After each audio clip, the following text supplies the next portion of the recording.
जय माता की। जय बोले। जय भोले। जय माता की।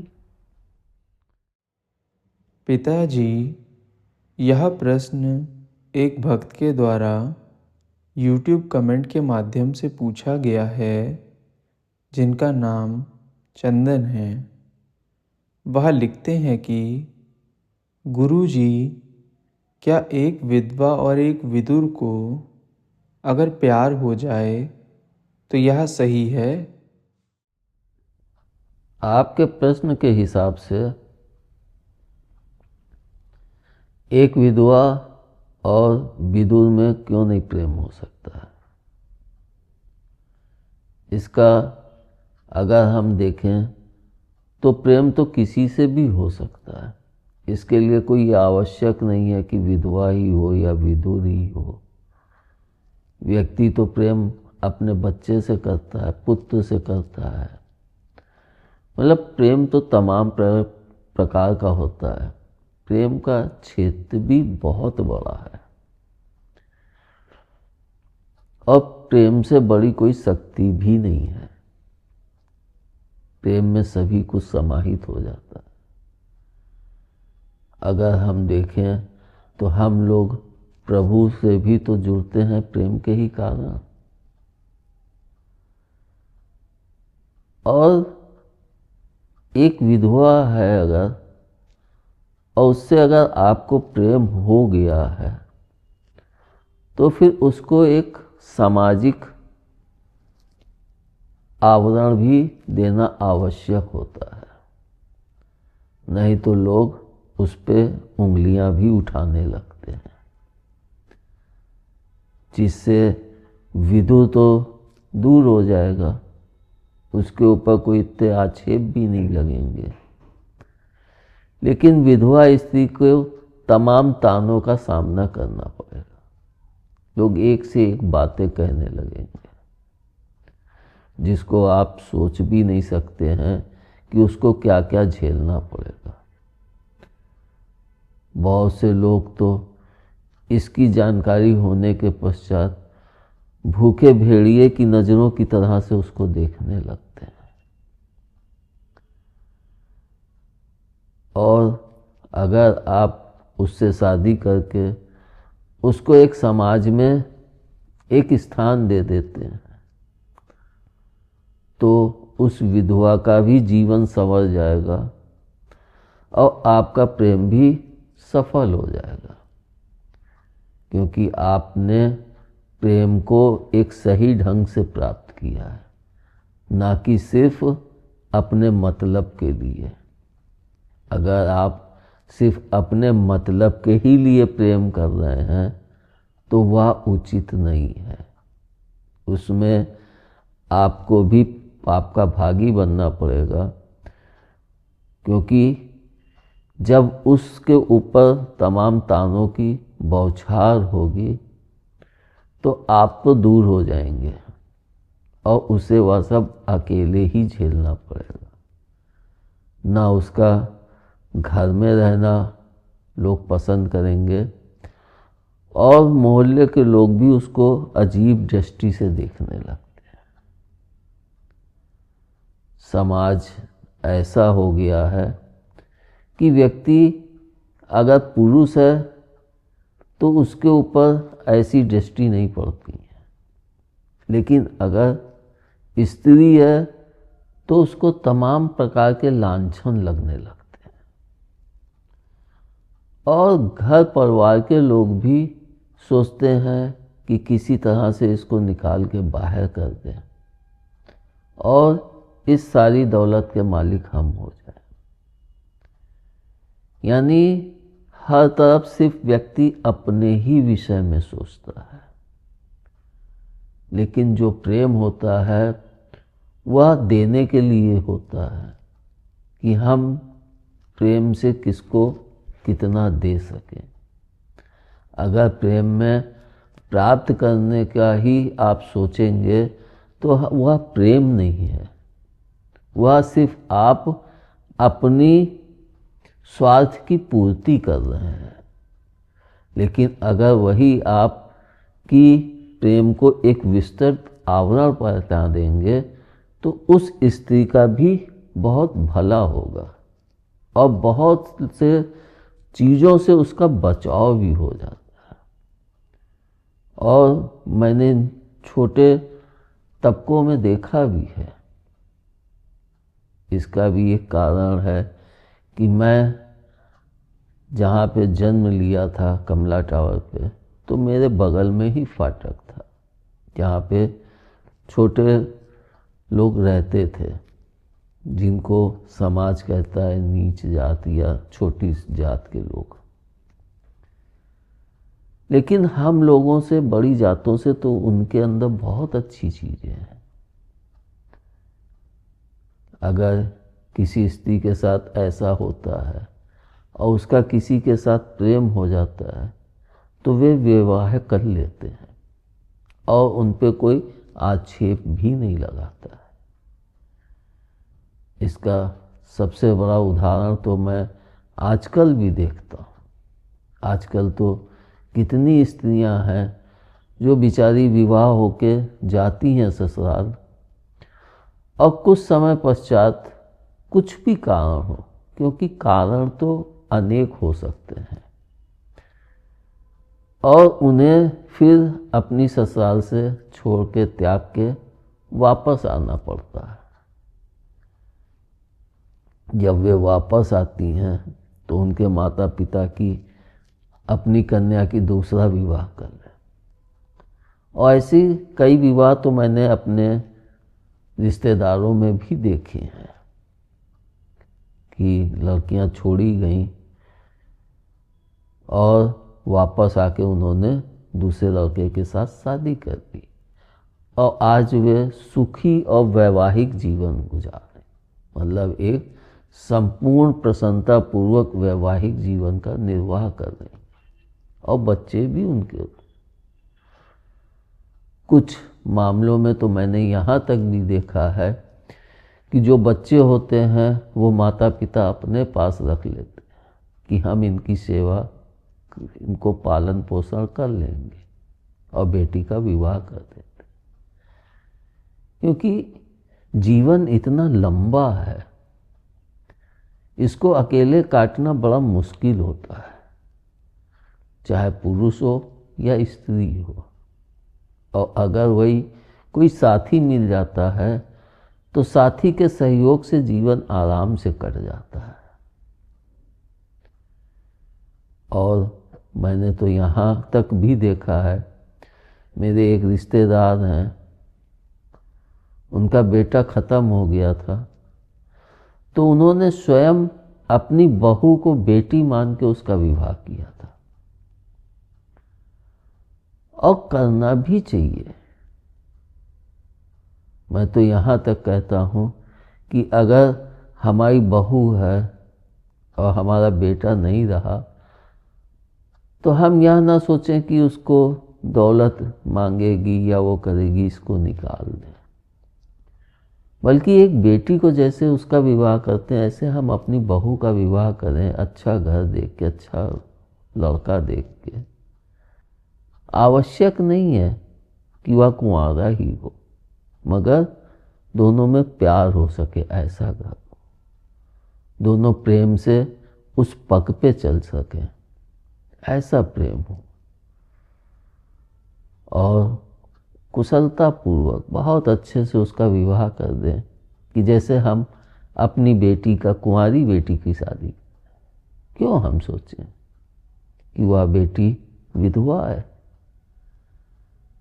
बल्कि अगर हम यह सोचें कि हमने उस बेटी के जीवन में एक खुशी भर दी है और वह उस खुशी पे चलते हुए जब आगे बढ़ती है तो वह आपको जीवन भर दुआएं देगी, आपको मरने के बाद भी वह याद करेगी और प्रेम से याद करेगी। यह भी तो एक प्रेम है।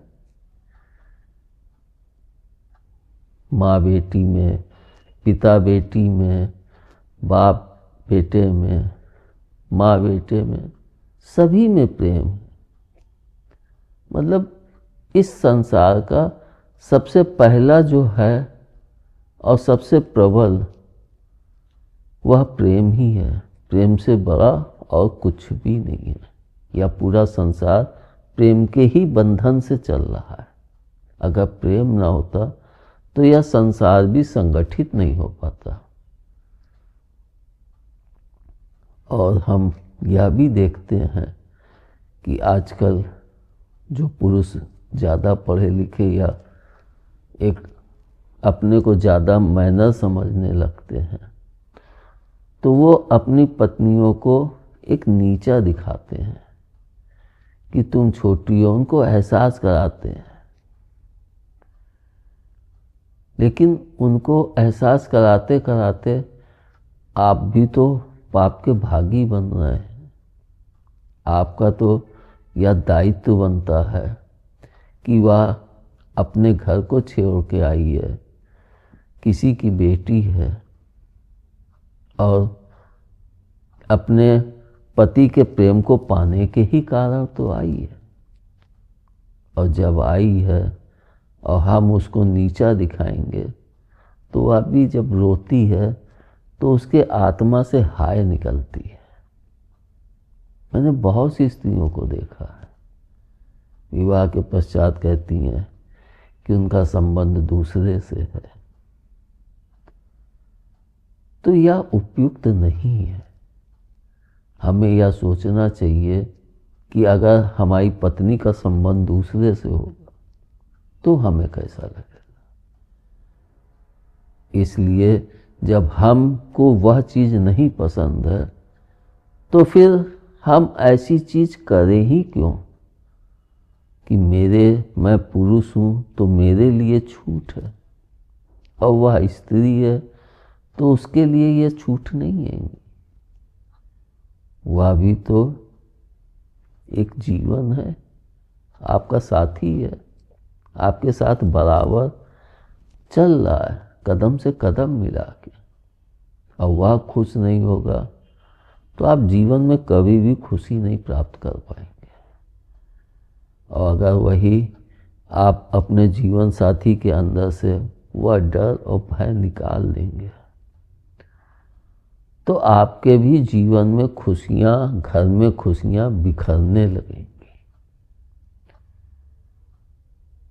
इसमें कुछ स्त्रियां ऐसी भी होती हैं जो समाज के डर से कि मैं दूसरा विवाह कर लूँगी तो लोग क्या कहेंगे, ये सब धक्यानुसी बातें हैं। इनको आप मत सोचिए।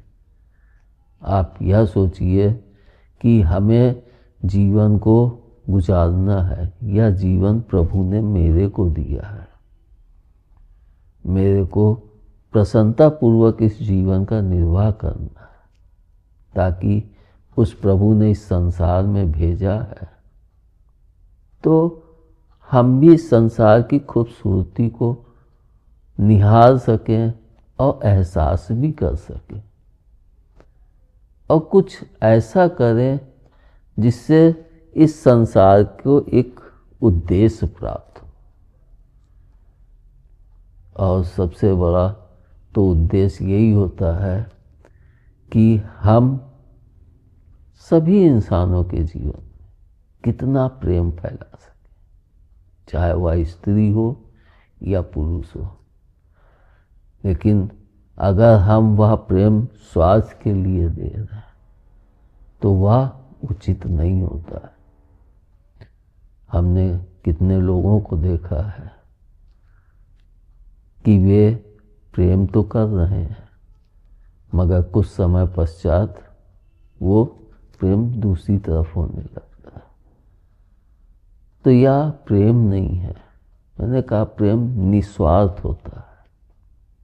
प्रेम को गहराई से आप सोचेंगे ना तो प्रेम को तब आप एहसास कर पाएंगे। और इसका सबसे बड़ा उदाहरण जो प्रेम का है वो माँ के अंदर होता है। आप स्वयं देखें, बेटा चाहे कुरूप हो, बेटी चाहे कुरूप हो, चाहे काली हो, चाहे जैसी हो, लेकिन माता पिता की दृष्टि में पिता तो एक बार कुछ सोच भी सकता है, लेकिन माँ की दृष्टि में उसका बेटा सबसे सुंदर होता है, उसकी बेटी सबसे सुंदर होती है। और इसको आप सभी लोग जीवन में देखते भी हैं। बेटी विवाह होके अपने ससुराल में आती है, लेकिन जब तक वह खुद सास नहीं बन जाती तब तक वह मायके को नहीं छोड़ पाती। यह प्रेमी तो है। और इसको हम ऐसे भी देख सकते हैं, हमारा जो प्रथम प्रेम होता है वह भुलाए नहीं भूलता है, लेकिन इसको सिर्फ स्त्री पुरुष में मत जोड़िए। जब कोई भी बच्चा जिस घर में जन्म लेता है, उस घर के प्रेम को वह अपने जीवन में कभी भी निकाल नहीं पाता है। कभी ना कभी उसकी याद आती है, लेकिन हमें आगे बढ़ना है तो हमें पीछे की चीज़ों को या तो एक सीमा रेखा पर रोक के रखनी पड़ती है, और या फिर उनसे अपने को अलग कर लेना, तभी हम आगे के प्रेम पे बढ़ पाते हैं। इसको हम इस तरह से भी देखते हैं, जब एक कन्या का विवाह होके अपने मायके से ससुराल आती है तो वह उस प्रेम को पाने के लिए अपने मायके को छोड़ती है कि नहीं छोड़ती है। तो हम भी समाज को न देखते हुए उस कन्या के भविष्य को कितना उज्जवल कर सकते हैं, कितना वो कर सकते हैं। प्रेम अपराध नहीं है। प्रेम तो परमपिता का दिया हुआ वह फल है जिसको सभी ने प्राप्त किया है। बस फर्क इतना है कि सबने प्राप्त किया है तो किसी ने उसके स्वरूप को किसी प्रकार से देखा है और किसी ने उसी के स्वरूप को अलग प्रकार से देखा, या हमारे दृष्टिकोण के ऊपर होता है। और दृष्टिकोण के बाद भाव होता है। आप देखिए, जिस घर में भी पति पत्नी में प्रेम होता है उस घर का वातावरण ही अलग होता है।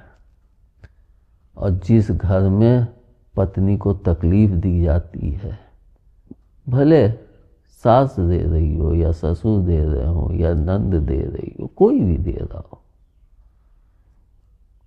तो वह अकेले में बैठ के रोती है। और ऐसी स्त्रियों को तो बहुत ही कष्ट होता है। अगर आप उससे प्रेम करते हैं तो आप उससे जरूर से जरूर विवाह कर लें, जिससे आपको भी संतुष्टि प्राप्त होगी कि आपने एक कन्या के जीवन में सुख का प्रवेश करा दिया और आपके जीवन में भी एक सुख ने प्रवेश कर लिया। इसमें एक और भी उदाहरण मैं देना चाहूँगा, जिसको मैंने किसी पुस्तक या अखबार में बहुत पहले पढ़ा था। अब तो वह पूरी तरह से याद भी नहीं है मुझे। उसमें था कि एक स्त्री थी, बहुत सुंदर थी, उसके 2 बच्चे थे और उसका पति समाप्त हो गया। जब उसका पति नहीं रहा तो वह अपने दोनों बच्चों को बहुत प्रेम करती थी। एक व्यक्ति उससे प्रेम करने लगा, और जब वह उससे प्रेम करने लगा तो वह अपने प्रेम का इजहार करता था, मगर वह स्त्री अपने बच्चों के कारण किसी के भी प्रेम को स्वीकार नहीं कर रही थी। वह व्यक्ति बहुत ही गुस्से में, सिर्फ उसके अंदर क्या था, वह प्रेम नहीं पाना चाहता था, वह उस स्त्री को प्राप्त करना चाहता। तो उसने उसको कुछ खिला दिया।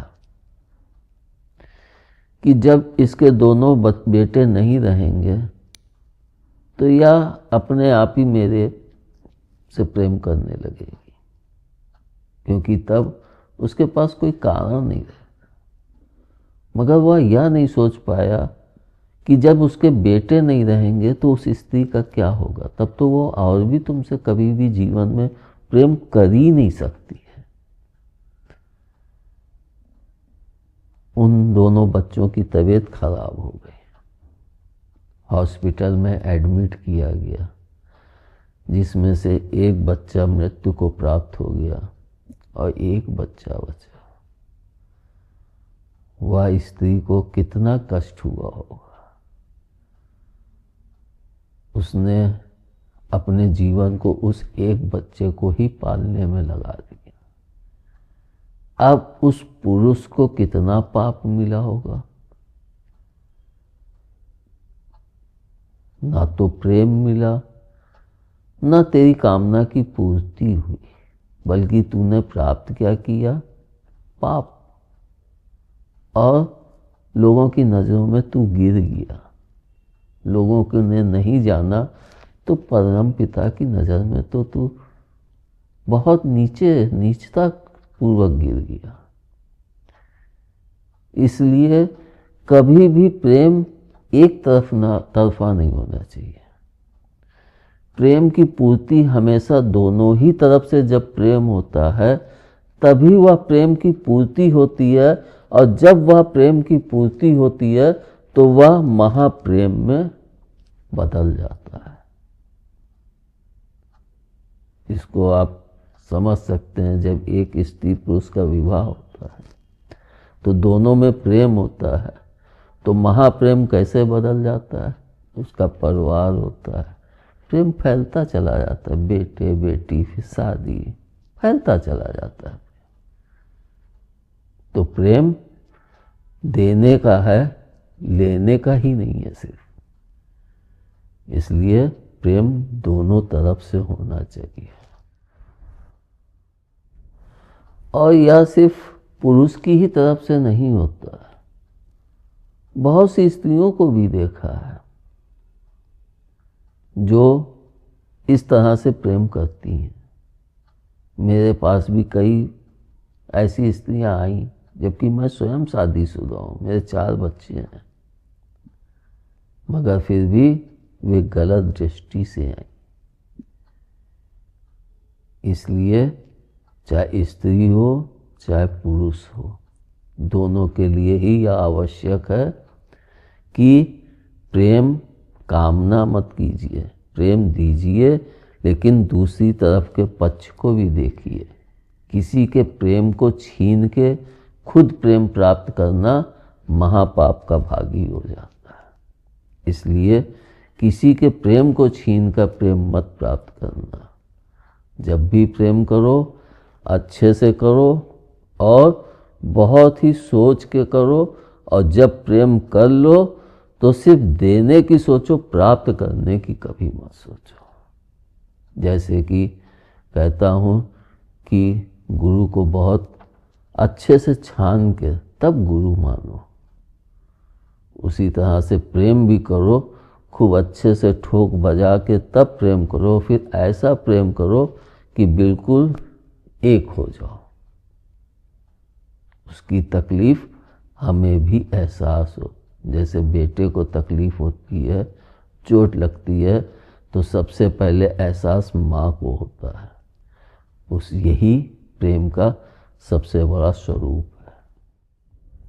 इसलिए आप अगर प्रेम करते हैं, आपका प्रेम सच्चा है, तो आप उससे विवाह कर लीजिए। और जब आप विवाह करके खड़े होंगे तो कितने ही लोग आपके उदाहरण को देखते हुए उस मार्ग पे आगे बढ़ चलेंगे। जब वे उस मार्ग पे आगे बढ़ चलेंगे तो यह संसार भी अपने आप सुखमय और सुंदर होने लगेगा। धन्यवाद। जय माता की, जय भोले। जय भोले, जय माता की।